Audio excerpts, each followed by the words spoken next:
कह रहे हैं ऊन से रगड़े जाने पर कोई पॉलिथीन का टुकड़ा, यानी ऊन, हाँ ऊन से रगड़ रहे हैं किसी पिन्नी के टुकड़े को ऐसे करके, तो जब उसको रगड़ा हमने तो उस पर चार्ज आया, जाहिर सी बात है। तो कितना चार्ज आया उसकी वैल्यू दे रखी 3 × 10⁻⁷ कूलाम के ऋण आवेश से आवेशित पाया गया। मतलब ये जो चार्ज आया है ये निगेटिव चार्ज है, बात याद रखना, निगेटिव चार्ज। अगला पॉइंट पढ़ो भाई, क्या कह रहे हैं फिर आगे।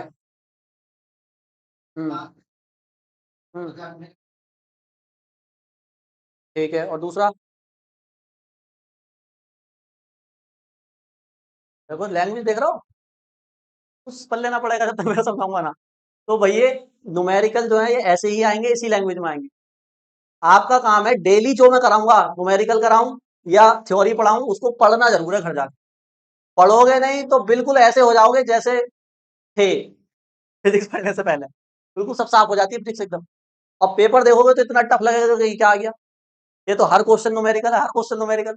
और न्यूमेरिकल के लिए सोच, ऐसे न्यूमेरिकल ऐसे ऐसे आएंगे, बताओ। अब तुम्हें पढ़ा हुआ है, अभी मैं पढ़ाऊंगा तो उसी में से तो पढ़ाऊंगा जो पढ़ाया है, तो कर तो सकते हो लेकिन कर नहीं पाओगे, क्योंकि दिमाग पहुंचेगा ही नहीं वहां तक। दिमाग को वहां पहुंचाने के लिए रोज पढ़ना पड़ेगा, डेली डेली पढ़ना पड़ेगा। चाहे 1 घंटे पढ़ो तो डेली पढ़ो, 2 घंटे पढ़ो डेली पढ़ो, कंटिन्यूटी होनी चाहिए पढ़ने में। जैसे धीरे धीरे पढ़ोगे ना, देखोगे अरे हमें तो सब समझ में आ रहा है, सब बता रहे हैं भैया को, अपने आप होशियार हो जाओ, कॉन्फिडेंस आएगा अंदर से। ठीक है, तो पढ़ना है डेली। तो अब देखो क्वेश्चन क्या कह रहे हैं। तो कह रहे हैं ऊन से रगड़े जाने पर पॉलिथीन का टुकड़ा इतने के ऋण आवेश से आवेशित पाया गया। तो निगेटिव चार्ज दे रखा है, हम लिख देते हैं, पहले क्वेश्चन में लिखते हैं गिवन दैट, जो जो दिया होता है उसको लिखते हैं। ठीक है, निगेटिव चार्ज की वैल्यू है ये, तो किस चीज की वैल्यू बताओ,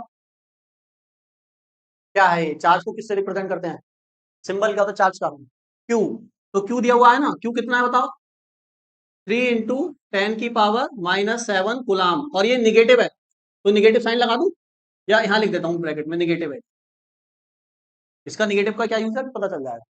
फिर क्या कह रहे हैं, पहले पॉइंट में कह रहे हैं कि स्थानांतरित, स्थानांतरित का मतलब होता है वही जाना, इलेक्ट्रॉन जो कूद के जाते हैं ना, स्थानांतरण, ट्रांसपोर्टेशन बोलते हैं इंग्लिश। तो कह रहे हैं स्थानांतरित इलेक्ट्रॉनों की संख्या बताइए। जाहिर सी बात है, जब चार्ज आया है पॉलिथीन के टुकड़े पर, भाई ऊन है, ये ऊन है ढेर सारी, कोई गोला है ऊन का कोई, और ये हमारा पॉलिथीन का टुकड़ा है, इसको इस पर हमने रगड़ा है, तो इलेक्ट्रॉन का ट्रांसपोर्टेशन तो हुआ है। बताओ कहां से कहां हुआ है। ये जो चार्ज दिया है ये इस पॉलिथीन के टुकड़े पर दिया है 3 × 10⁻⁷ कूलाम का, और ये निगेटिव है। तो बता सकते हो कहां से इलेक्ट्रॉन कहां गए होंगे।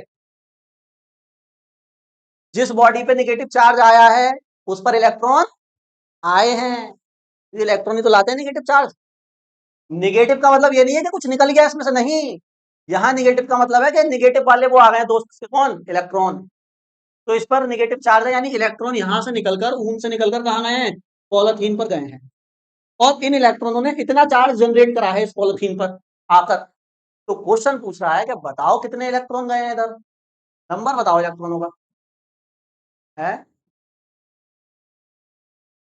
क्या कह रहे हो। हाँ, नहीं ये इलेक्ट्रॉन थोड़ी दिए हैं, ये तो चार्ज दिया है। भाई मैंने बताया था एक इलेक्ट्रॉन पे कितना चार्ज होता है, बोलो बोलो। तो ये कोई इलेक्ट्रॉनों का नंबर थोड़ी ना, इलेक्ट्रॉन तो एक ही है, इलेक्ट्रॉन के ऊपर जो चार्ज है वो है ये। ऐसे ही जितने भी इलेक्ट्रॉन गए होंगे उनका चार्ज है ये नंबर नहीं है इलेक्ट्रॉनों का, समझ गए।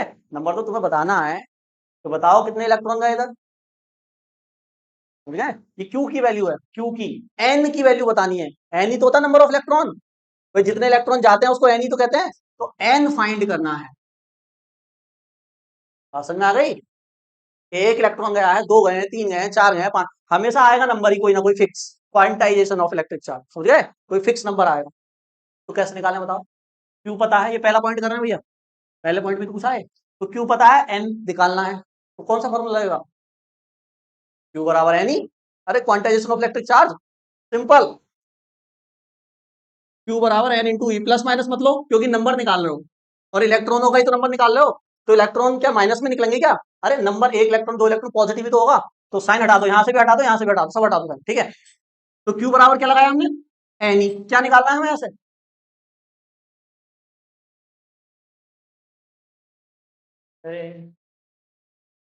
एन निकालना है ना, तो क्या करूं बताओ भाई, इस ई को कहां ले जाऊं, नीचे ले जाए, है ना। तो Q upon E is equal to N, वो कर दो, इसे घुमा दो, तो एन बराबर Q अपॉन ई, समझ में आ गई बात। मैंने बताया ई की वैल्यू तो फिक्स होती है, कितनी होती है भैया बताइए?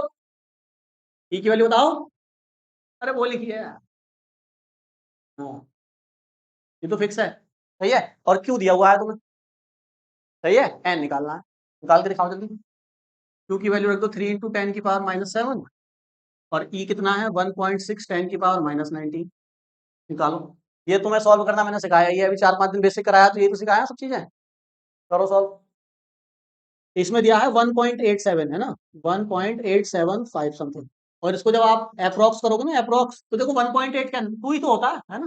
तो अप्रोक्स आंसर दिया होगा 2 × 10⁻12 इलेक्ट्रॉन। देखो भैया हम गए।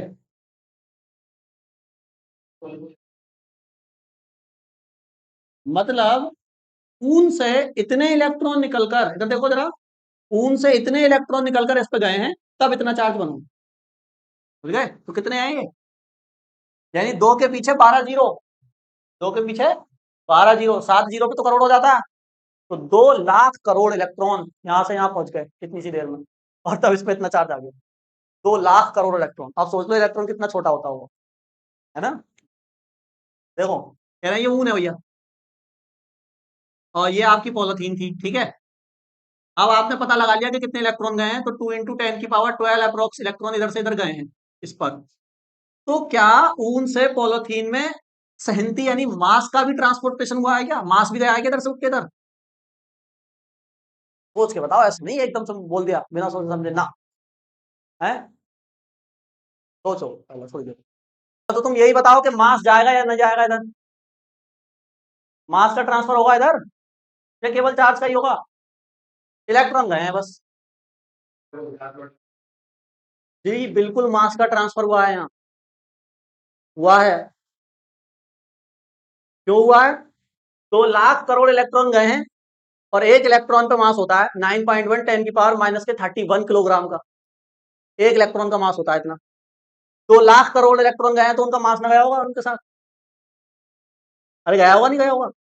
यानी मास में भी कमी आई है इसकी, उनके मास में भी कमी आई है, क्योंकि इलेक्ट्रॉन का तो मास होता है भैया। कहाँ चक्कर में पड़ रहे हो? और इतना कम हुआ होगा कि तराजू पर रखोगे तो पता ही ना चलेगा कितना कम हुआ, क्योंकि इलेक्ट्रॉन का वजन देखो ना कितना है, 9.1 10⁻⁻31 किलोग्राम। ये माइनस में है पावर, यानी ये जो पॉइंट है ये 31 बार पीछे जाएगा। 0.00000000009 किलो वजन। कितना कम है? बहुत ज्यादा कम है। तो चाहे 2 लाख करोड़ जाए चाहे 50 लाख करोड़ जाए, इससे कोई फर्क नहीं पड़ेगा, लेकिन हुआ तो है भाई। माइक्रोस्कोपिक लेवल पे तो कम हुआ है नहीं हुआ है, तो उसको तो निकाल सकते हैं नहीं, तो निकालो। तो कह रहे हैं बताओ कितना वजन कम हुआ, फिर हुआ है तो हम लिखेंगे जी हाँ बिल्कुल हुआ है। मास में कमी आई है। कितनी आई है? कैसे निकालूं कितनी आई है? कैसे निकालूं? हर बात तो पता नहीं, अरे यार सब कुछ तो बता दिया। मैंने बताया एक इलेक्ट्रॉन का मास इतना होता है। कितने इलेक्ट्रॉन गए तुम्हें नहीं पता?